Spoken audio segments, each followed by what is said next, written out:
Last time I told you how we finally lined up production, shipping, inspections, and thought we were finally in the clear. Everything seemed to be moving forward. But then something came along that we couldn't control.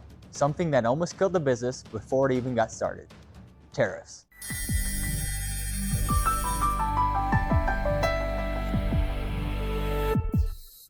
Up until this point, we were learning as we went.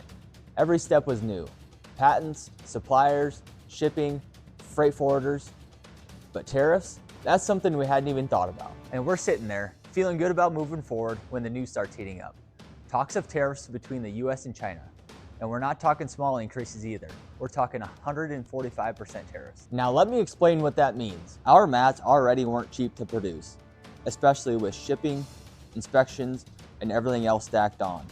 If 145% got added on top of that, we'd be underwater before we even hit the market. The dream would have died right there. I remember having this pit in my stomach. We have already put so much time, money, and energy getting to this point, and it could all be wiped out because of something we have zero control over. So I called our freight forwarder in a panic. I needed answers, and his response? Calm, almost too calm. And he said, whatever happens, happens. You can't control tariffs. All you can do is keep moving forward. No matter what, you'll find a way. And that wasn't exactly comforting. I mean, sure, we'll figure it out, but if 145% got slapped onto our shipment, there was no figuring it out, it was game over. So I started digging, researching everything I could about tariffs. I went down every rabbit hole online to figure out what counted and what didn't count, or what loopholes there might be.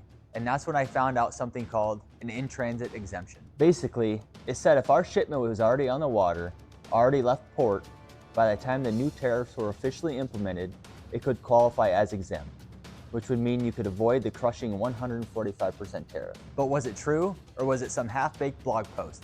I didn't know. So I called our freight forwarder again, and he didn't have a straight answer either.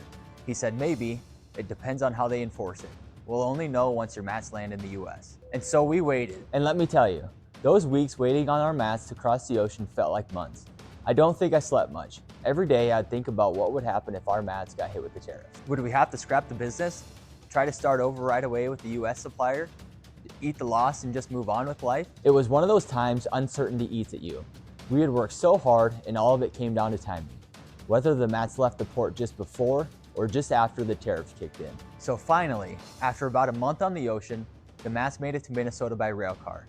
And that's when the answer came. The phone rang and it was our freight forwarder. I almost didn't want to answer, that's how nervous I was. But I picked it up and the first thing he said was, "Are you ready for the good news?" And I'll never forget that. Good news. Those were 2 words I've been waiting on for weeks. He said, since your shipment left the port 3 days before the tariffs were implemented, you qualify for the in-transit exemption. And I couldn't believe it. We had dodged the 145% tariffs. Now don't get me wrong, we still had to pay plenty from previous increases, but compared to 145%, it was nothing. And that timing literally saved the business.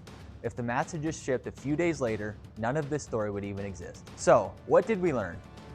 Timing matters. Sometimes in business, you don't get to control everything.